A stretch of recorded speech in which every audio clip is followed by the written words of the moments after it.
Hi, everybody. I hope everybody is doing well and you're doing your best to meditate as often as possible, at least once a day, maybe. I have a question here from Sonia. Um, so I'll just read it. And she says, Catherine has asked a question about faith. I'm wondering about hope. I'm a worrier, and my tendency is to imagine that the worst will happen, and often it doesn't. But I spend a lot of time in reaction to the worst case scenarios. She's talking about many of us out there. I hope you have a sense of humor about that, but nonetheless, it tends to be that way for many, many, many people, and whether that makes you feel any better or not, and it might. That's a different story. When I hear people talk about hope, she says, my mind says that it is just a wishful thinking. But I am beginning to wonder if hope is an understanding that many things are possible beyond what my mind is telling me, and that it is important to leave room for positive outcomes. Um, with Will an alternative understanding of hope help me to not worry so much?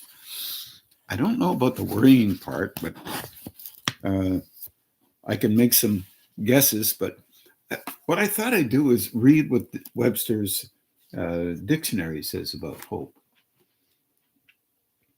It's in pretty small print, and it's hopeful if I can read it. Hope, hoped, and hoping, to desire something with some confidence of fulfillment. Hope against hope, to persist in hoping for something against the odds. A desire supported by some confidence of its fulfillment. A, a ground for expectation. And the third one, that which is desired, you hope for that. And number four, that in which one places one's confidence, expectation, or expectation.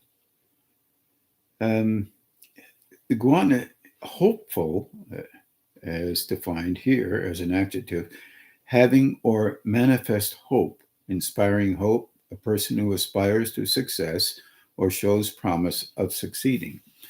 Well, I think by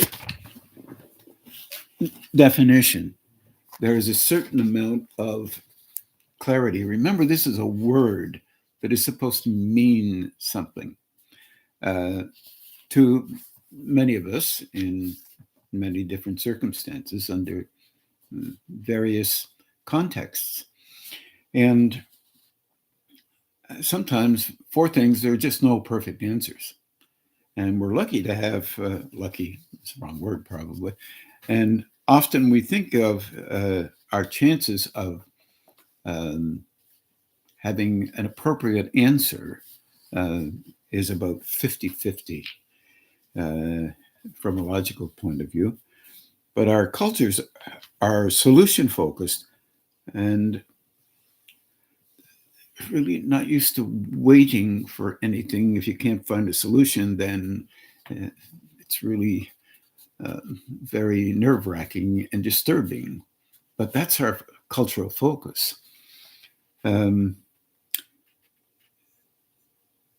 when we're looking at this, we could look at our family traits, our parental background, the way we've acted out in life, and tried to figure out whether we have always been in a given, had a given way of engaging with life.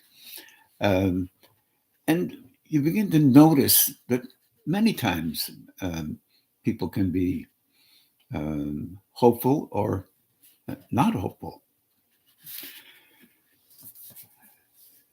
I think it's important to always remember that we're in a relationship with us and all you have been or are now heading forward.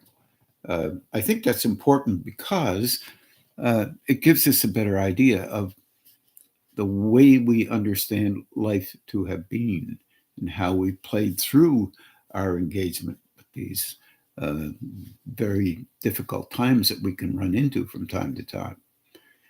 Now, that's hope on the ground. And our relationship with hope. Just see if I have anything else. Um, let's see. We can do what we can.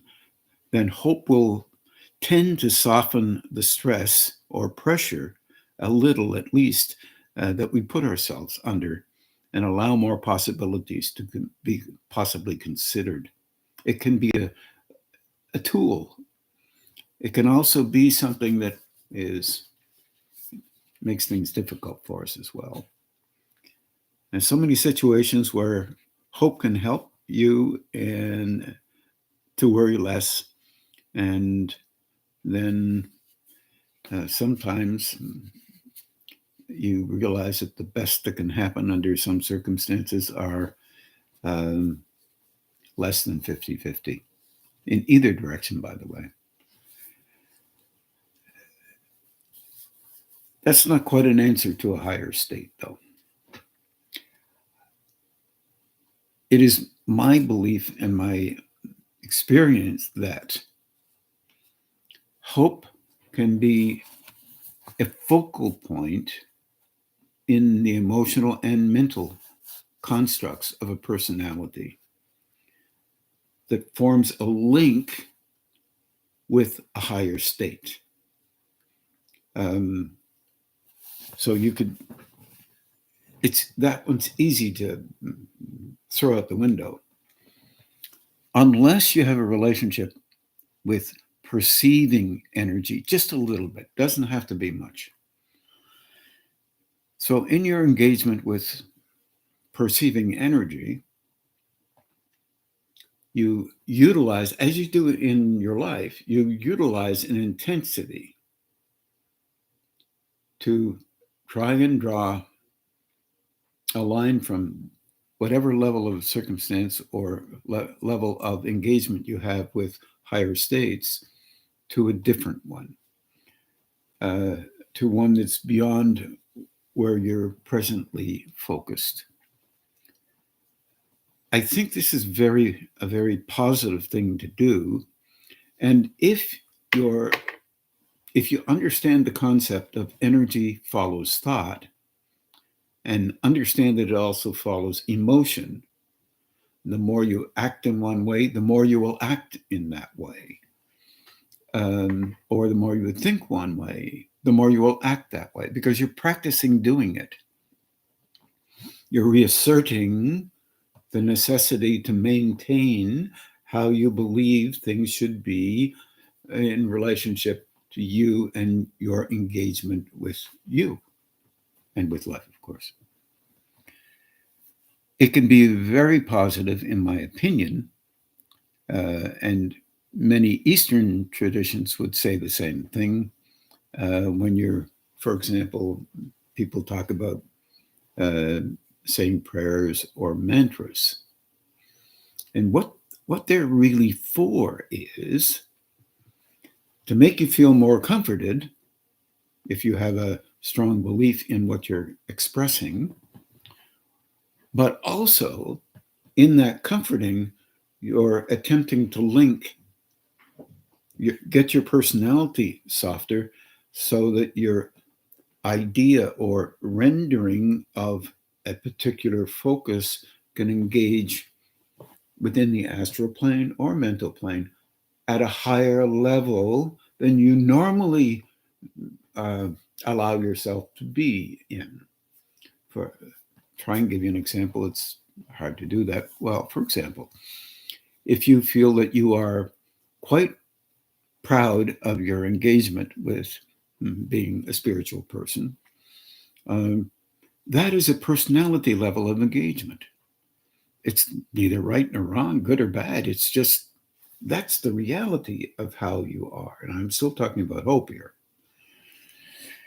And with the hope, if you can allow yourself to go beyond where you regurgitate because you culturally being developed in that manner, and we set up ourselves to do such a thing. We study, we read material, we engage, we try to make sense of things, we try to, and we still find that we're a little short, but we might find that being a little short is of no interest whatsoever. If we come up with something, it must be valuable, it must be right. And this is what we have to work with. It's what we do. It's what everyone does. And they do that to the best of their ability. That means we're a functional, culturally based, familial based personality. And we call it a name. That is a name, a personality, that's a name. Then you give it a name, like Ron or John or Jack, or I don't care what name, or Jill or Emily. Sorry, Emily. But you give it that name, and then what you're doing is practicing maintaining that form, and you hope, because that's comforting to you, that that form is maintained, and you do this most of the time without knowing it. Now, that is absolutely a good thing to do until you find out that you can be structurally comfortable, at least to some degree, at that, in those places, that position and place. And now, what can you do to link up beyond that? Well, one thing you can do is, in this case, as I started to talk about prayer, meditation, or mantras, you're focusing on something that will soften your importance because you're saying those prayers or a mantra or any other version of what you think you might be doing. Not stopping doing it, but you soften your importance because you're doing it. And the link up starts to move, the energy starts to move towards a state related higher aspect, able to be linked by that prayer or meditation just past your importance for being wherever you think you are. This is really difficult for us. And by the way, this is exceedingly hopeful, because that hope business, it just pulls the energy forward.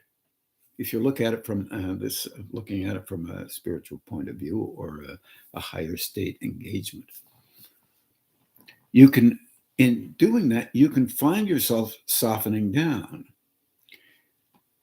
All you need to do to move that out of there and say, oh, well, that doesn't work very well, is you saying, I will assess what that does. And this is what we're going to do. I will assess how able I am. And of course, you can also come up with, oh my God, I'm really able, blah, blah, blah, blah, blah, blah, blah. And you may be. But whatever level of able you become, it's your new baseline for going beyond it. And that we do not think that way.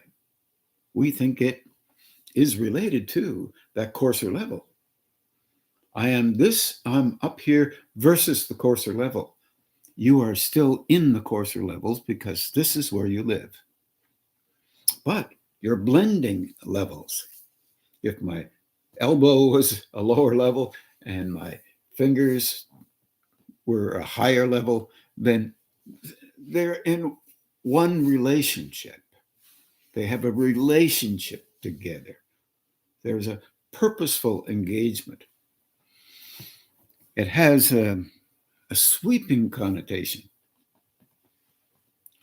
that, in fact, every single day, you can trust that you will honestly engage with you and consistently remake yourself the same way as you were yesterday by acting in a relationship with you as you are, because you have named it and you have validated a kind of territory where you presume you are when you're really comfortable.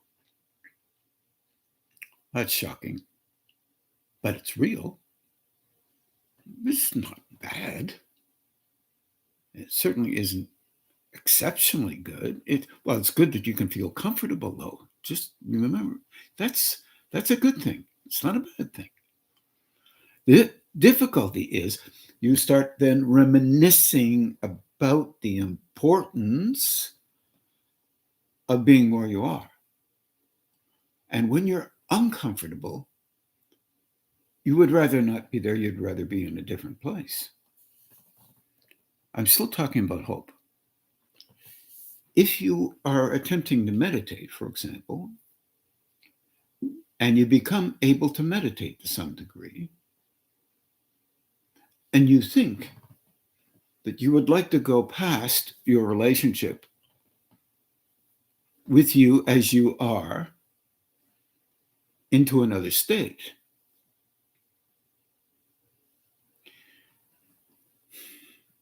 all that holds you is a misunderstanding about that other state. You can be right here and in that other state. But it's not based on you being considered valuable by everyone on the planet.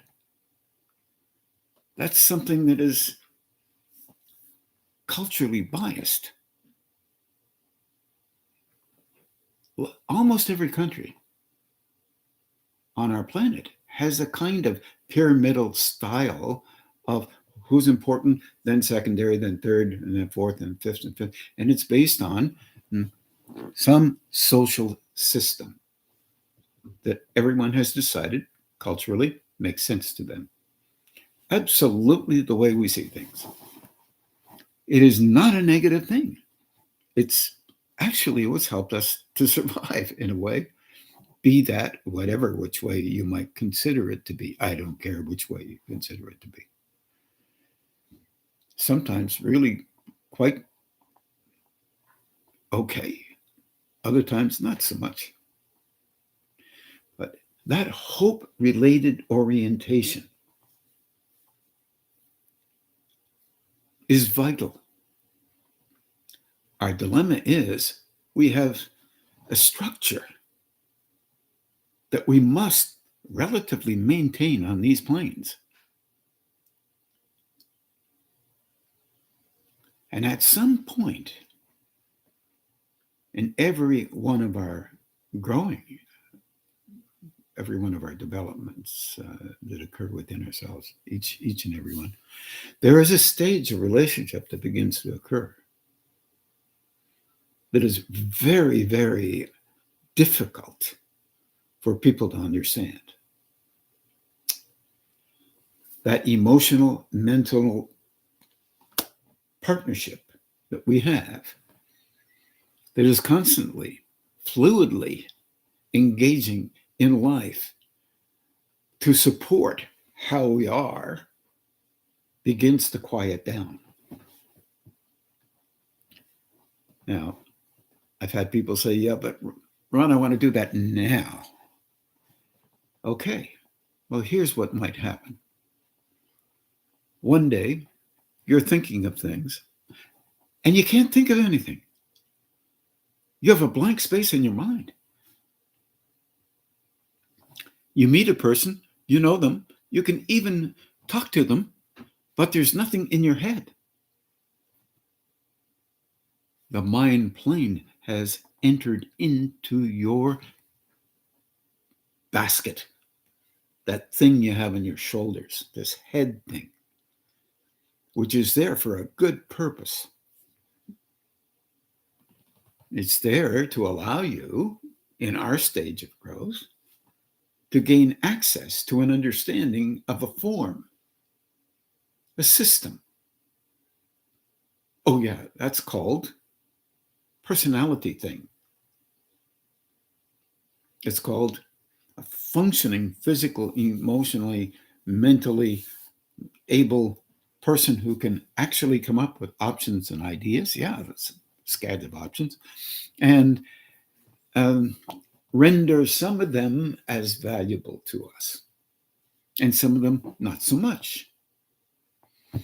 And sometimes in science, there's been people who developed something way back in about 500 BC that we had to 400 BC, that we had to redevelop because for a whole long period of hundreds of years, thousand, close to over 1,000, we were not allowed to think that way, the way they began to think way back in Greece, for example. But there being atoms in our system. No, no, no, no. Well, this is easy for us. We're good with no's. We had better not lose that. But here's another thing. We could begin to have a broader level of experience of a higher level through hope as a kind of simple tool of trajectory into another state where energy that operates already through us can move and enter into that plane stronger as we become slightly more aware. And we can count it as an experience with that slight more awareness. You're not going to swallow this unless you have a little bit of awareness. Even when you do, you're going to look at it quite honestly, as I was looking at it in my earlier days, and sometimes in these days, depending on the day, you look at it as if it's, oh, that's just, that must be, I don't know, maybe it's a wind or something. Maybe it's, I'm just responding to something unknown, whatever it may be. You can actually perceive that energy operating through you and from others coming in through a simple asking. My goodness, asking for help. Of course, culturally, I've been told you're not supposed to ask for help. You don't need to. It's all inside. You can do it. I'm not a subscriber. I know you have to do a lot to engage in life the way we are. I agree with that. But also, you can use an internal link, either emotional or mental, to stretch your attending and then hold and try to be receptive of what that stretch might be. And many of you who listen to these already know that there are some exercises that you can use that extremely well helps you very well to become more aware, but we don't use them often. If we use one, we say, oh yeah, I used that once, twice maybe. Why should I have to do that when all I have to do is read something and then I'll know something? Because there's a difference. If you engage with something, and you should through reading, you should through every kind of, take a look at the options available. And then as you experience more, you'll see the differences. Everyone who has written and will ever write will write in a context relative to their individual growing. Some of that will help people. Some of it will distract because people, us, will memorize things and consider them viable because someone else said them. your experience within you will not be the same, maybe different. So, this concept of hope, many people believe, is nonsense. I'm not among them. You have your way of seeing things, and you will need to have that way of seeing things, regardless of what things sound like. Doesn't matter. You are honestly attempting to grow through you, no matter what anyone says. If you remember that, then it is really helpful to know how you are honestly inside, with no judgment in relationship to your seeing. If you observe something in you, don't judge it and don't elevate it. Don't put yourself down either. Notice that that's how you engage. And ask yourself this question honestly, if someone else acted like that to you, how would you take it? It will help you, not with reacting only. It will help you to understand that you sometimes do these things and other times you do not. You're not a perfect person if you don't. You're not a perfect person. Well, an imperfect, total imperfect person if you do silly things. Because all of us do silly things from time to time. It's living on these levels where we truly find out and understand that we are a little bit adaptive. And you can hope that you see some stuff and the goal, you're not trying to make yourself perfect. You're trying to make yourself aware more. You understand, if you get to understand that you're an individual growing on these planes for a purpose of survival, and you're trying to broaden out how you see and engage in the world, if you're trying to do that, you will suddenly realize others are doing it as well. Their version may not be your version, but both are growing. They through them, you through you.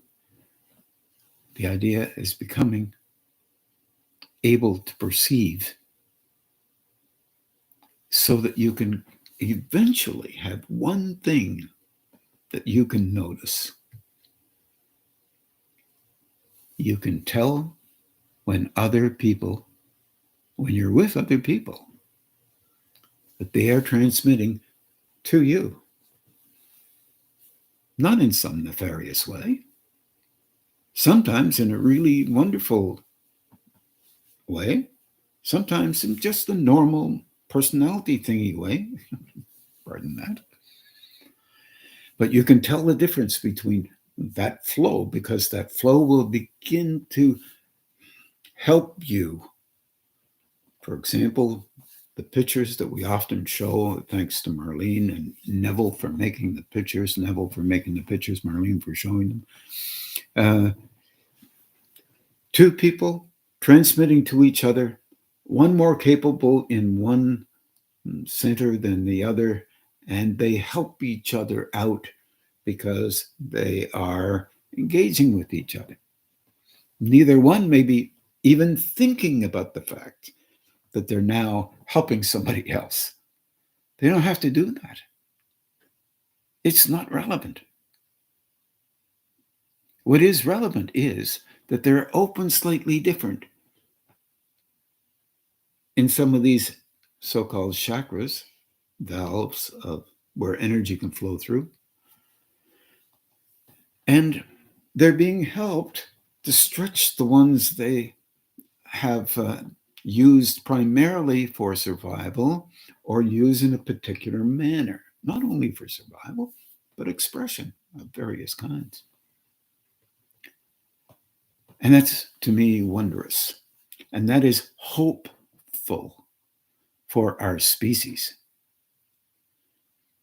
and hopeful for each individual as well. Others go out and go for a walk down the street. They meet 15 or 20 people along the way, even in COVID times. Keep their 6 feet, of course, mask on if that's what is necessary under those conditions. Transmission is still occurring from them to you and from you to them. That has an effect on you. And that is very valuable. I'm considering that effect very positive. That one story I've told a few times about being in Montreal one time at a Sai Baba ashram and giving a talk there. And a gentleman came in who was not happy with other people, by the way, giving talks in Sai Baba's ashram because he was being honorable. He was being honest within himself. He was the caretaker, the keeper of the keys of that particular ashram. You may remember this, Serge. And his throat center came on. He was relating to a mantra. And the mantra was the picture of Sai Baba. That was a visual mantra.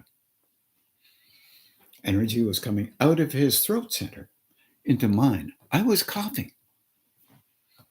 I knew what it was. Fortunately, I was aware of what was going on, thankfully. I could have taken that negatively.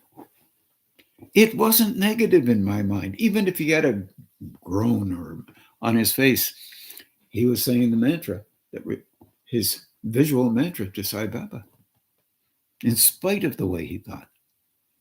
So he was transmitting and he was stretching my throat center relative to this being, whatever you think of him, just doesn't matter, who was engaging, in his view, through his throat center, through a center that could be engaged with, and his was an adaptable throat center.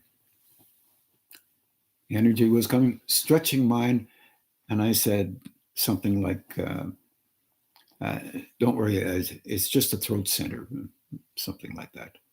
It's those things you don't want to bring too much attention to. But now at these stages, some of you have been around for a while, I can begin to talk about them at least to some degree. That was very positive. That was hopeful.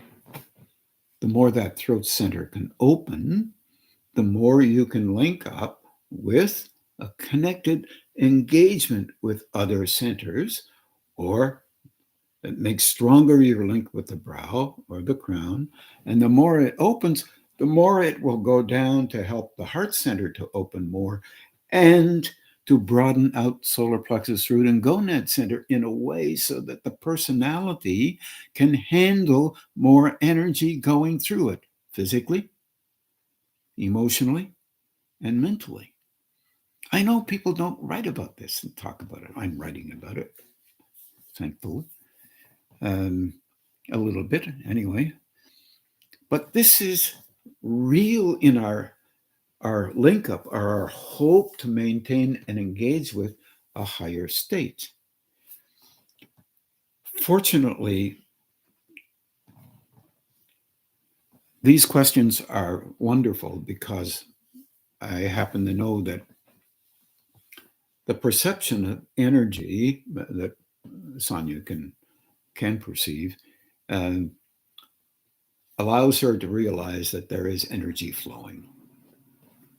And in my opinion, that's extremely helpful. And it's just that culturally, we tend to be more attentive to a kind of logic that relates to how we tend to believe. Uh, but also, um, especially in Sonia's case, she can move past that a little bit. And as many of us are aspiring to do, uh, to get past our final conclusions, the final answers that we come up with, uh, based on many ideas that are out there.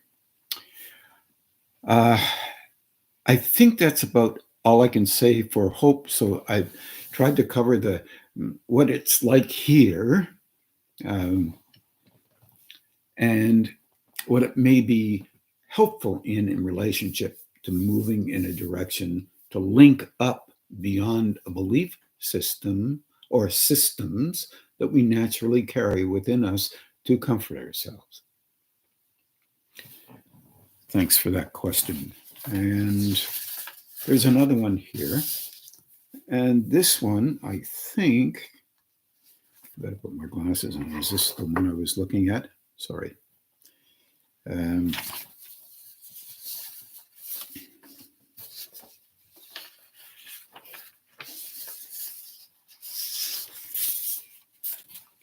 I think this was the next one that I was looking at. And this is from Michel Laramie. And he asks this question: is there a parallel to be drawn between the spiritual evolution of humanity, excuse me, and a form of ascension between the chakras? I mean, the beginnings of mankind far in the past could correspond to the first chakra. Today, we might locate it at the level of the heart center. Excuse me. Also, is there a relationship between the 7 main chakras and the 7 energy rays as described by Alice Billy and Blavatsky? Michelle, this is a question that one of them is a question I stay away from because but I will try to talk to it, because for me, it matters very little what frequency or color your chakras are. Can they be perceived? Yes, they can. Are they exactly the way other people think they are? No, they're not. And each and every individual has different frequencies operating in different chakras. That's a good thing in my view. And it doesn't negate other people's works, because there's a way of looking at things from different perspectives. And that's important to know. There is so much that Blavatsky and Bailey, both theosophists from kind of different schools of thought, have come up with many things that are really, really helpful. And both have linked up to some degree between the brow, the crown, and the throat center, and its particular links relating to the solar plexus, the gonad center, and the root center, and aspects of the heart center. And so that meant that a being of consciousness could operate inside them, or let's say it from a different point of view.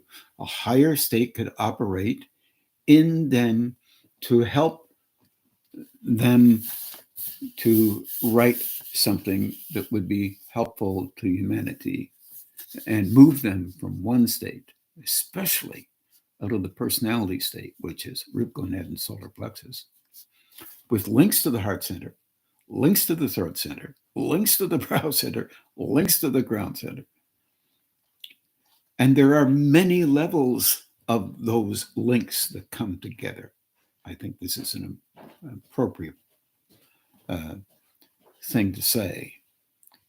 Those many levels are not talked about unless you get into some East Indian orientation and Buddhist orientations. And the Buddhists tend to try and steer away a little bit from that.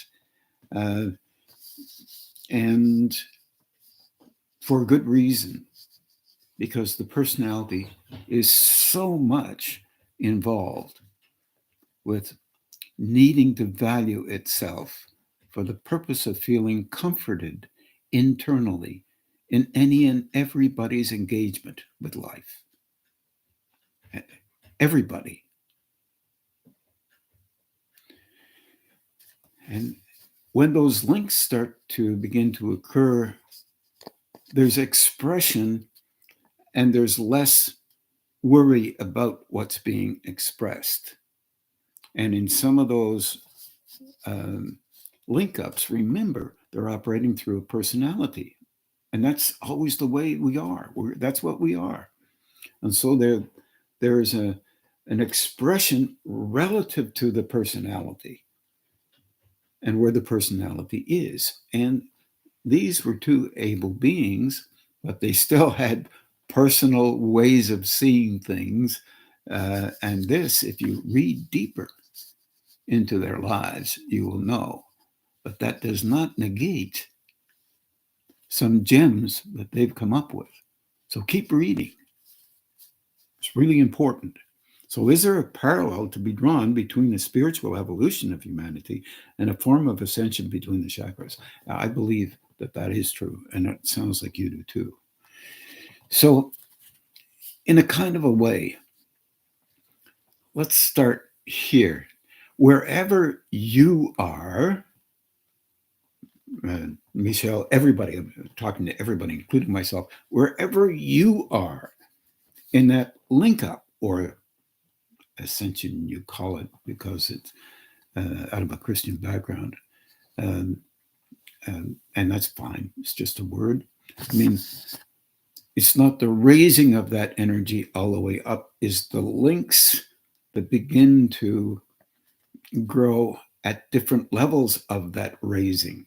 The first real raising, and you can, if you're fortunate enough to have that experience, the energy will be noted by you. It's like a energy rising up either the front of your body, behind you, to the sides of you, or straight up. It feels like it goes right up the spine. The personality has to be able to deal with that. So it moves in relative terms, relative to the individual's capacity not to freak out and get scared at something that is so foreign to it. So it goes slow. It's process. And its enablement, eventually, it broadens out past the boundaries of what we can come up with. And then you begin reading inside you where it goes next for you. And that is helpful to you because you are learning inside of you that form that is expanding in you, and at the same time you are learning to help the personality to be able to handle it at the same time. That is occurring in the depths of humanity, in the species itself. The more who have that experience and do not engage with self-importance because of it, that wouldn't be so easy for us on this plane. That affects the personality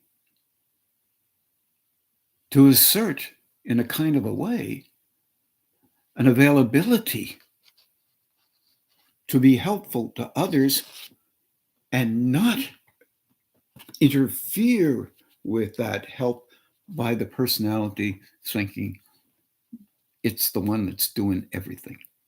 So there's a relationship, a partnership, if you will, between higher states and you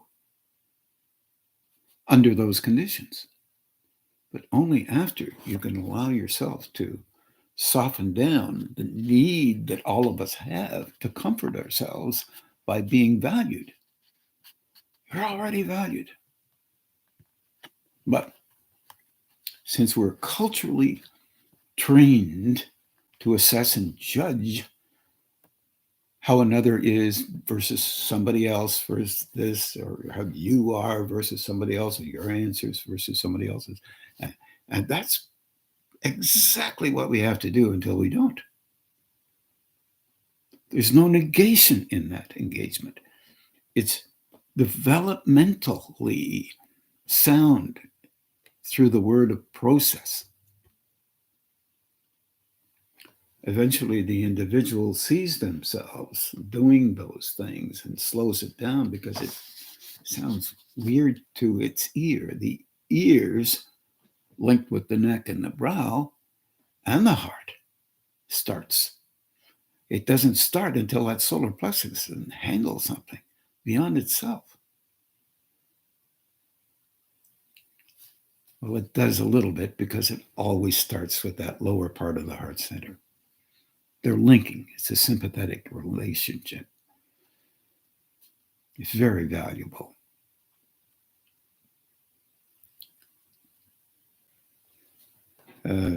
It touches humanity. So anyone who grows, no matter what, anyone who grows on these planes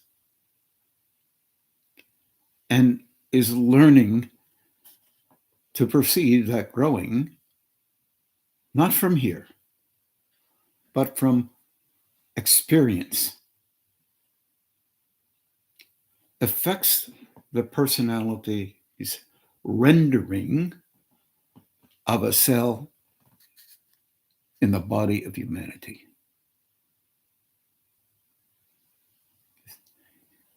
If that can make any sense, then you realize that many are affecting humanity in a manner that relates to being normal. Think about that. That means we all are affecting humanity. And we're doing what we can. We succeed in some things, we don't succeed in others. Now, we have a judgmental orientation towards that. The species doesn't. It's pretty well unconscious. It's reflexive.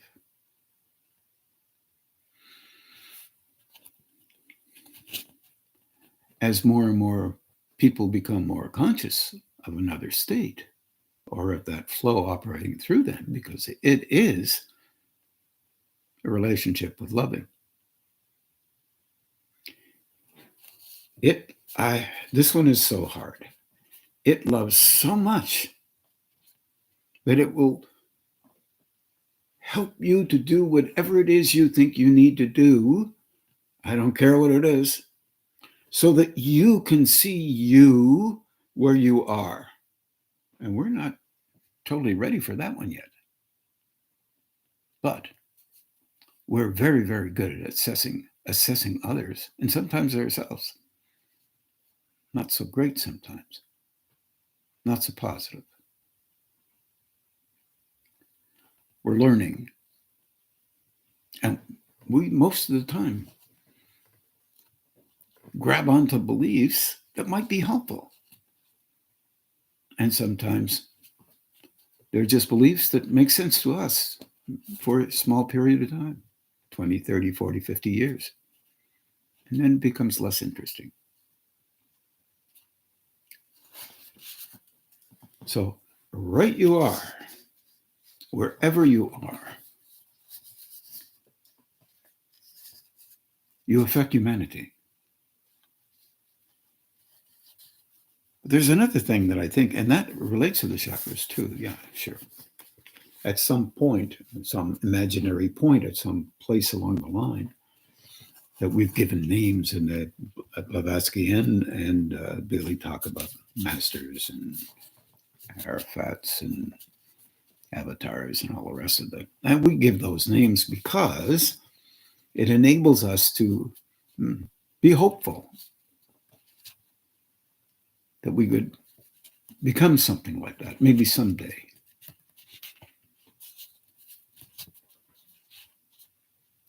And we can move and be sometimes, some days, linked up with some kind of doing something positive for others and ourselves in our growth. This is really valuable, little by little.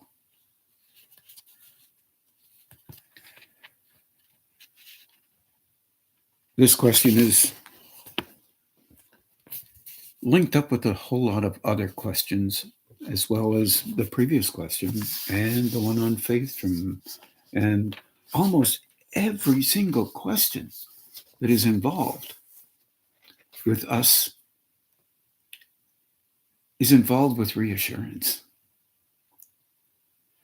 The need to be reassured that we're okay.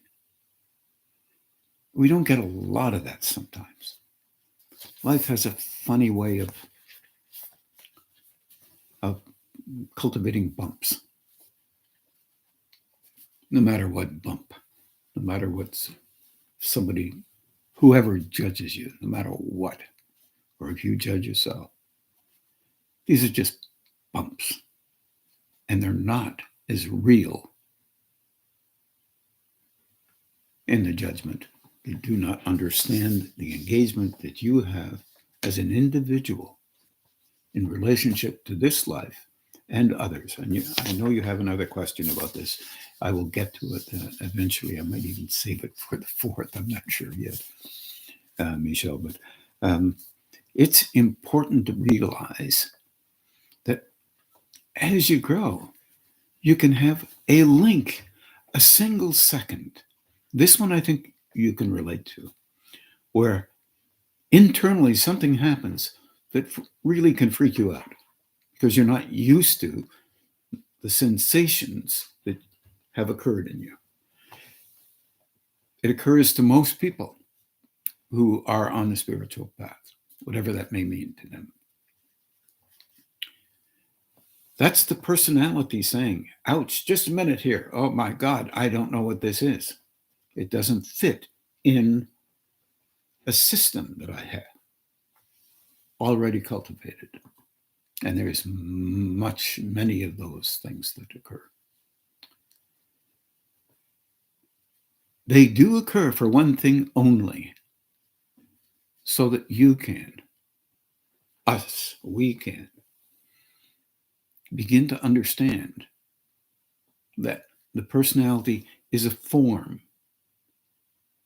And as we grow, it moderates and adapts, broadens out, so that our mind can take in what it needs to.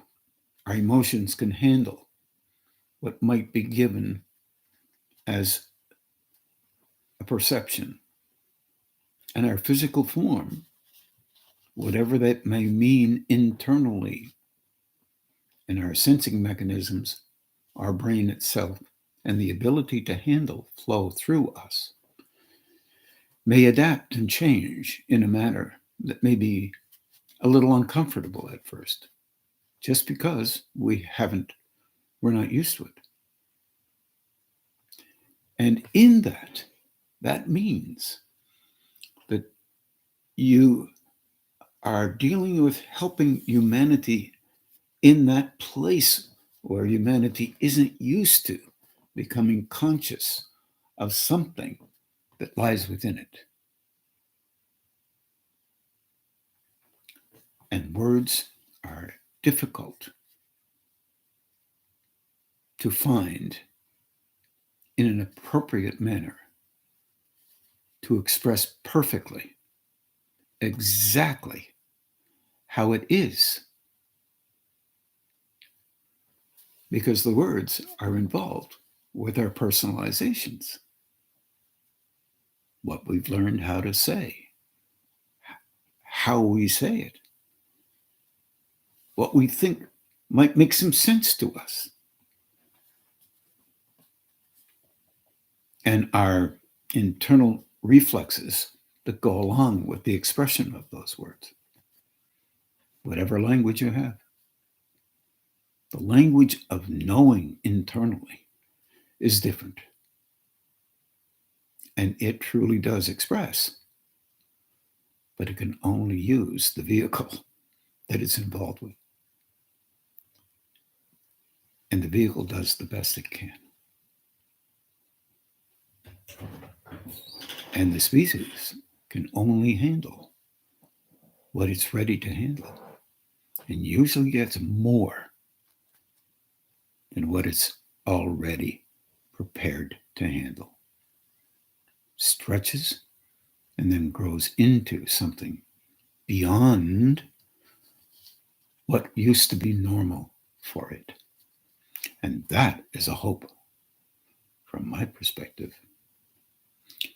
Thank you both. I think we're going to meditate now, and it'll be roughly someplace around 50, 55 minutes. Good night, everybody.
Someone is disconnected.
We're just working on getting the music together.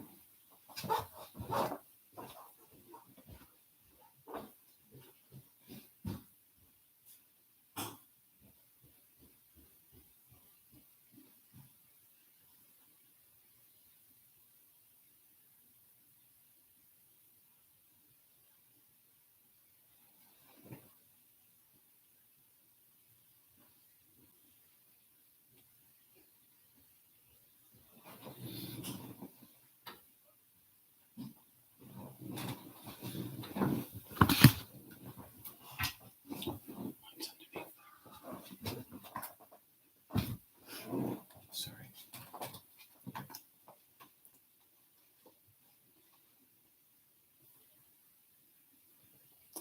Sonos will not work Why not? because it's disconnected. You have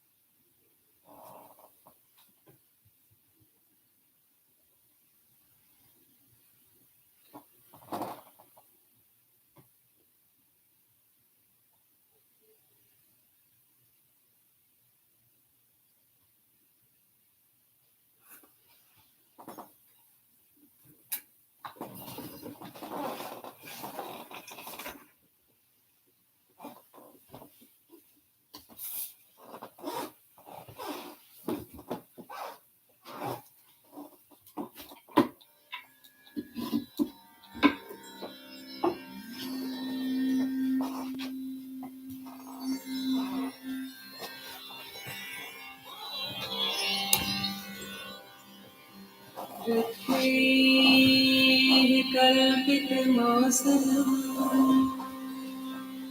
हिमजले स्नानं च दिव्याम्बरम्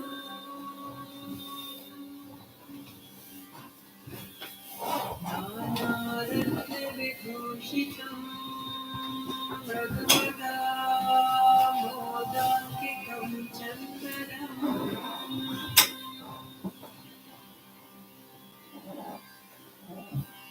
जातीचम्पकबिल्वपत्ररचितं पुष्पं च धूपं तथा दीपं देवदयानिधे पशुपते हृत्कल्पितं यतीताम्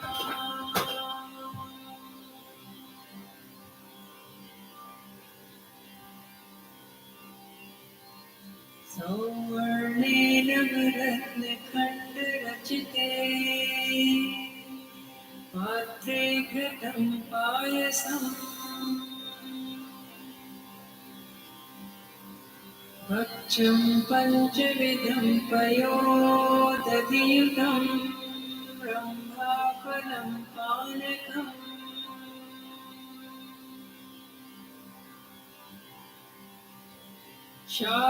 शाकानामयतं जलं रुचिकरं कर्पूरखण्डोज्ज्वलम्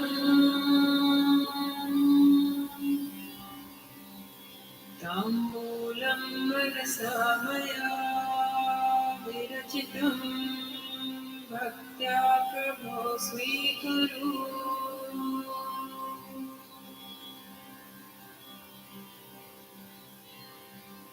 छत्रं चामरयोर्युगं व्यजनितं चादर्शकं निर्मलम्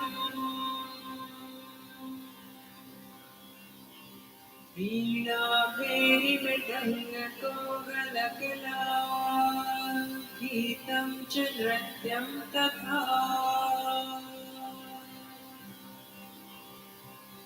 साष्टाङ्गं प्रणतिः स्तुतिर्बहुविधा एतत्समस्तं मया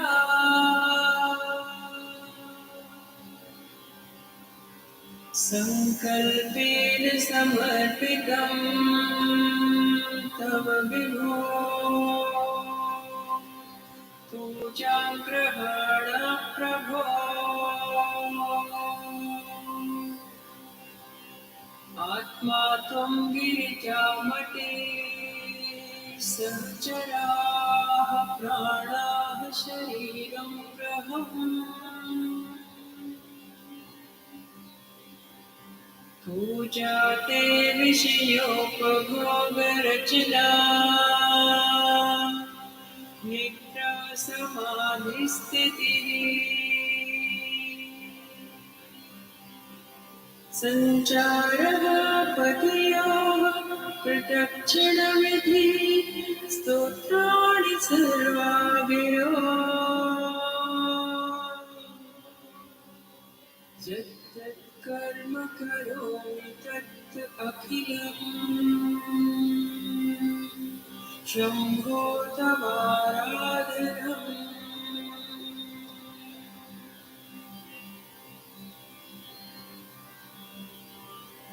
करचरणकृतं वा कायजं कर्मजं वा श्रवणनयनजं वा मानसं वा पराधम् विहितमविहितं वा सर्वमेतत्क्षमस्व जय जय करुणाब्धे श्री महादेव शम्भो।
न तातो न माता न बन्धुर्न दाता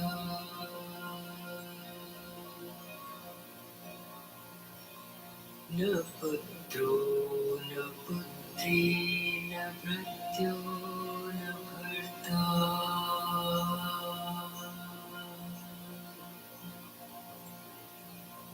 न छाया न वेद्या न वृत्तिर्ममैव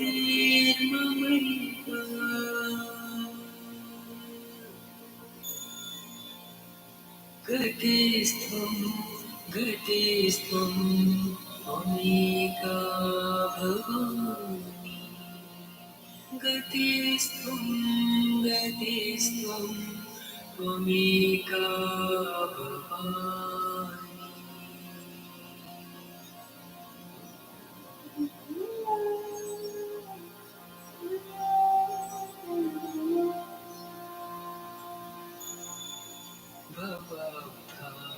भवभावहारी महादुःखदीरो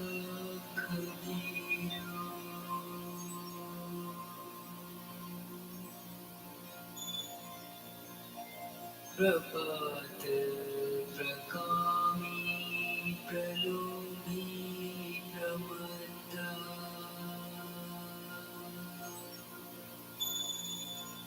कुसंसारपाश प्रबद्धः सदा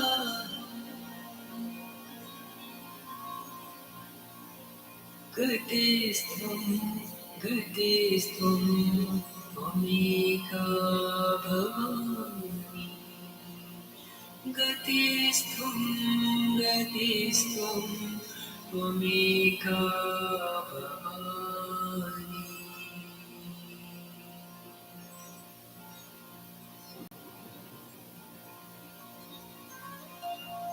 न जानामि दानं न च ध्यानयोगम्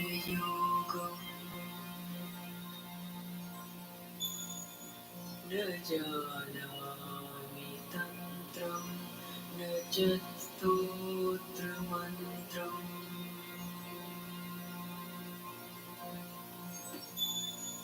न जानामि पूजां न च न्यासयोगम्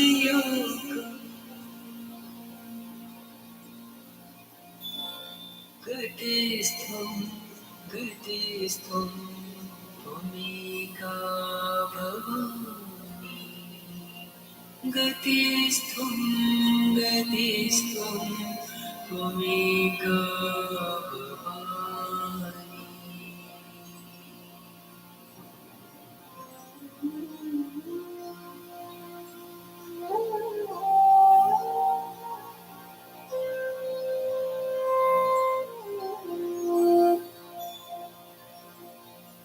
न जानामि पुण्यं न जानामि तीर्थम्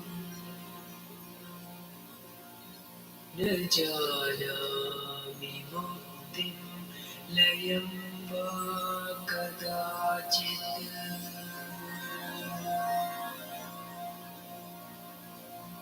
न जानामि भक्तिं व्रतं वापि माता गतिस्त्वं गतिस्त्वं त्वमेका भवानि गतिस्त्वं गतिस्त्वं त्वमेका भवानि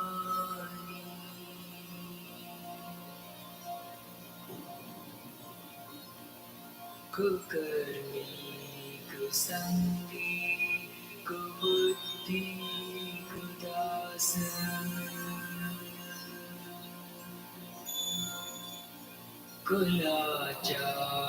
कुलाचारहीन कदाचारहीन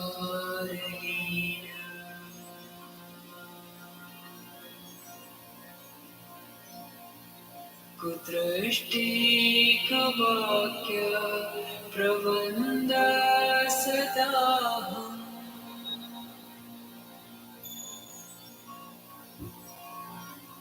गतिस्त्वं गतिस्त्वं त्वमेका भवानि गतिस्त्वं गतिस्त्वं त्वमेका भवानि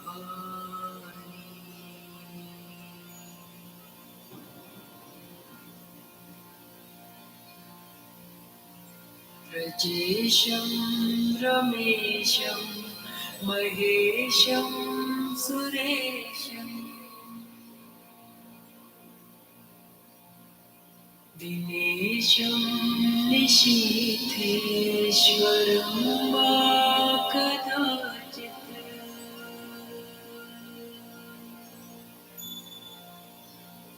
न जानामि चान्यत् सदाहं शरण्ये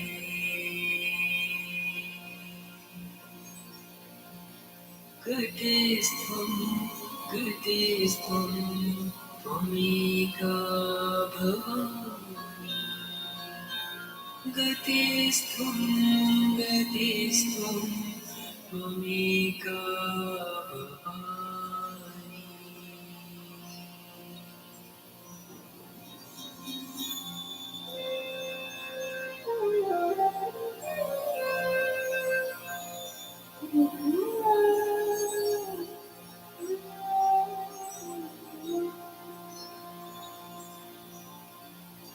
विवादे विषादे प्रमादे प्रवासे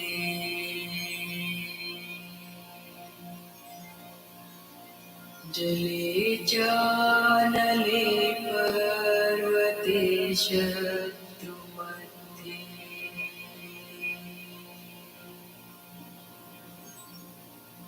अरण्ये शरण्ये सदा मां प्रपाहि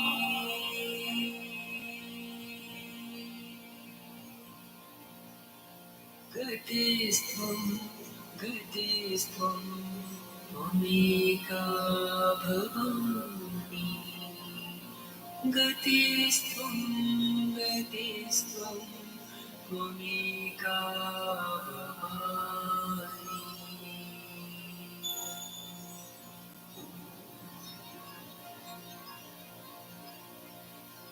अनाथो दरिद्रो जरारोगयुक्तो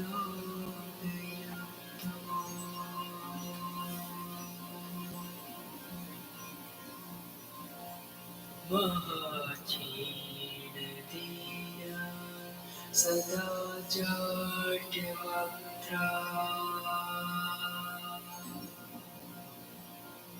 विपत्तो प्रविष्ट प्रणष्ट सदा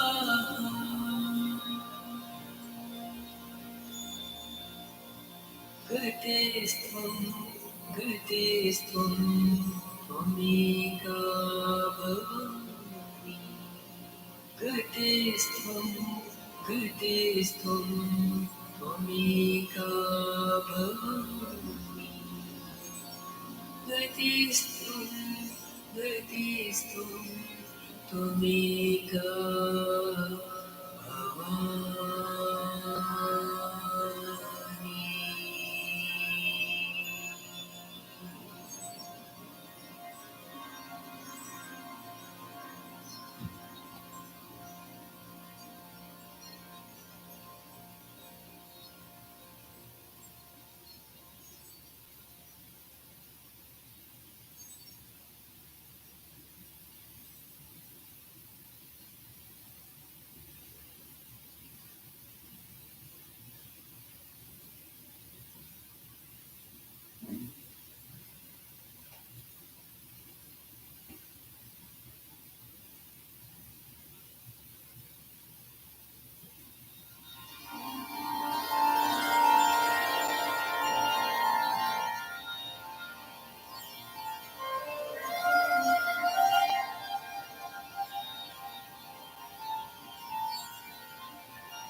शिवोऽहं शिवस्वरूपम्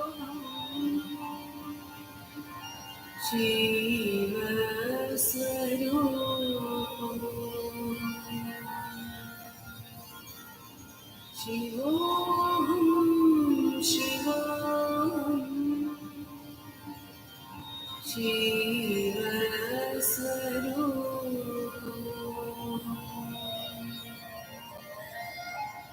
नित्योऽहं शुद्धोऽहं बुद्धोऽहं मुक्तोऽहं नित्योऽहं शुद्धोऽहं बुद्धोऽहं मुक्तोऽहं शिवोऽहं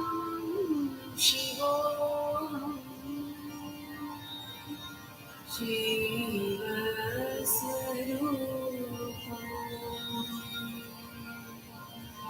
शिवोऽहं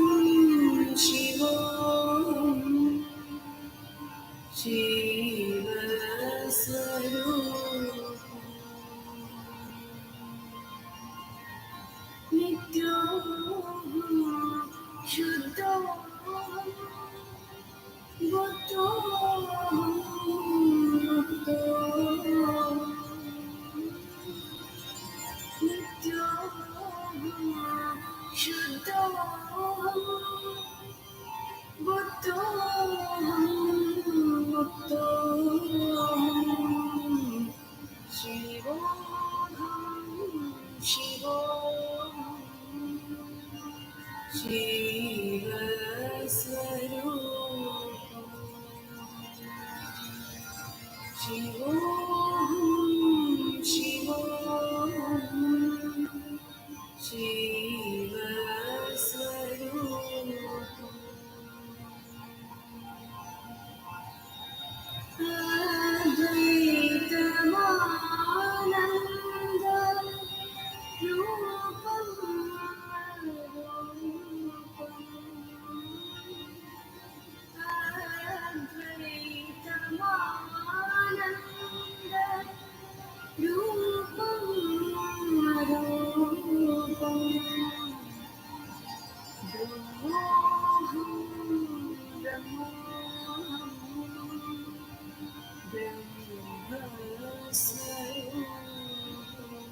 चिदानन्दरूप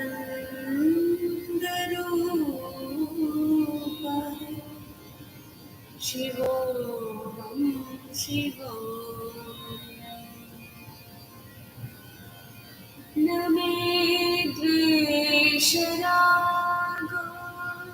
न मे लोभमोहो मदोर्नैव मे मात्सर्यभावः न धर्मो न चार्थो न कामो न मोक्षः चिदानन्दरूपः शिवोऽहं शिवोऽहम् चिदानन्दरूपः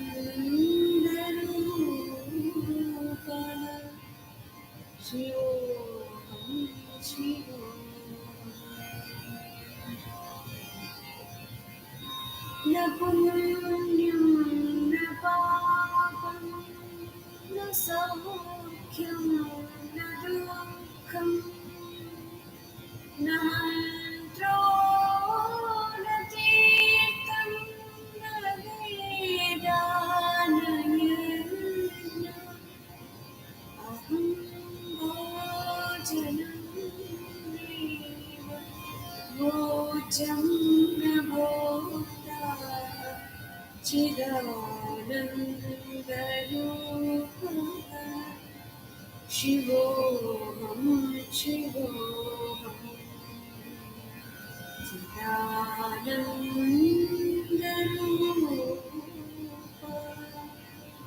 शिवोऽहं शिवोऽहम् न मृत्युर्न शङ्का न मे जातिभेदः पिता नैव मे माता न जन्म न बन्धो न मित्रं गुरुर्नैव शिष्यः चिदानन्दरूपः शिवोऽहं शिवोऽहम्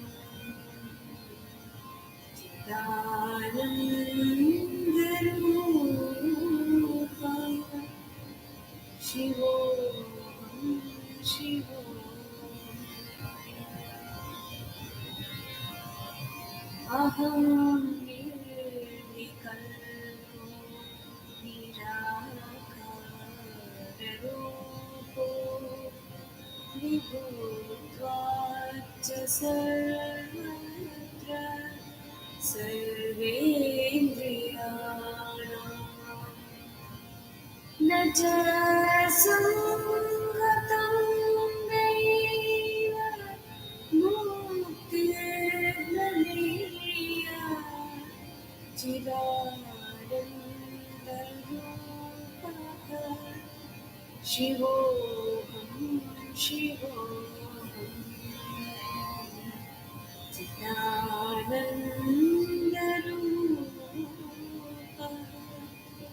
शिवोऽहं शिवोऽहम् शिवोऽहं शिवोऽहम् शिवोऽहं शिवोऽहम्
ब्रह्ममुरारिसुरार्चितलिङ्गम् निर्मलभासितशोभितलिङ्गम् जन्मज दुःखविनाशकलिङ्गम्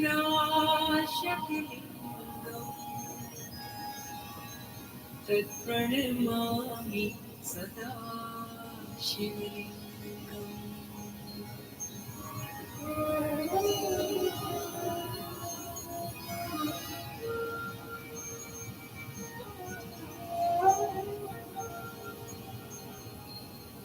देवमुनि प्रवरार्चितलिङ्गम्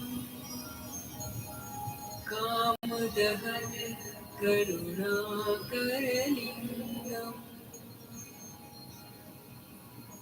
रावणदर्पविनाशनलिङ्गम् तत्प्रणमामि सदा शिवलिङ्गम्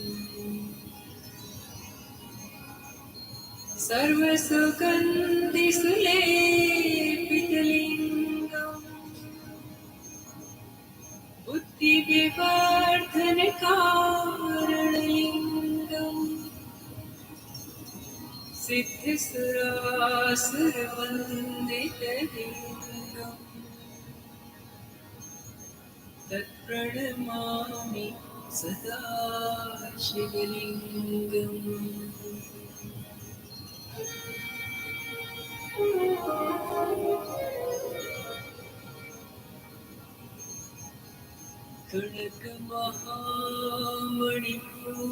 कनकमहामणिभूषितलिङ्गम् मणिपतिवेष्टितशोभितलिङ्गम् दक्षसुयज्ञविनाशकलिङ्गम् तत्प्रणमामि सदा शिवलिङ्गम् कुङ्कुमचन्दनलेपितलिङ्गम् पङ्कजहारसुशोभितलिङ्गम्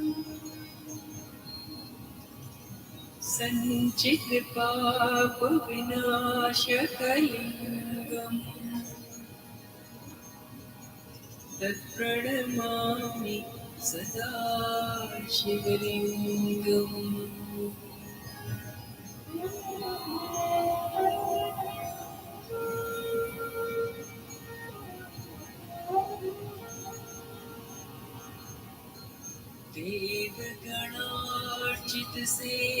देवगणार्चितसेवितलिङ्गम्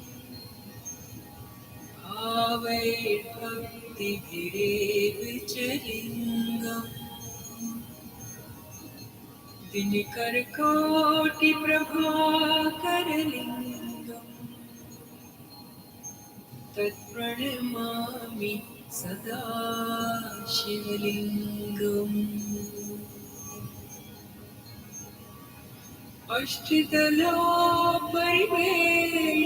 अष्टदलोपरिवेष्टितलिङ्गम्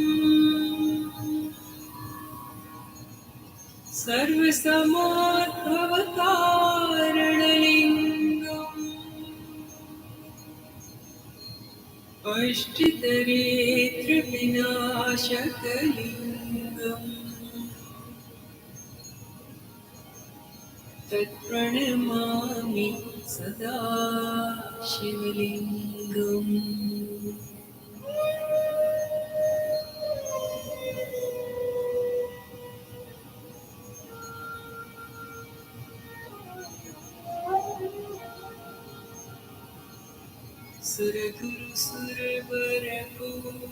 सुरगुरुसुरवरपूजितलिङ्गम् सुरवनपुष्पसदार्चितलिङ्गम् परमपदं परमात्मकलिङ्गम्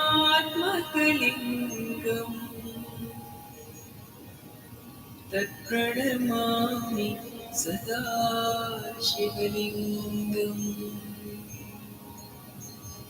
तत्प्रणमामि सदा शिवलिङ्गम्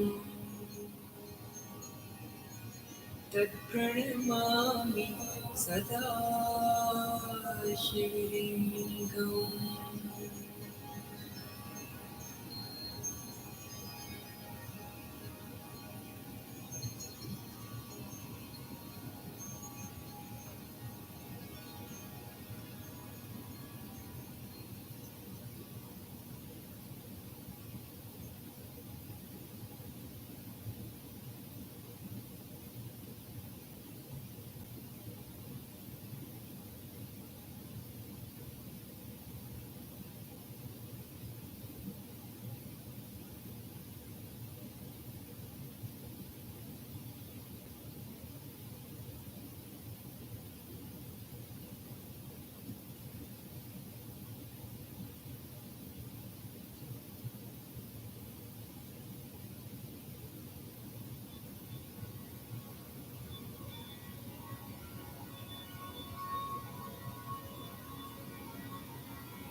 And now we'll just do the balancing and the grounding.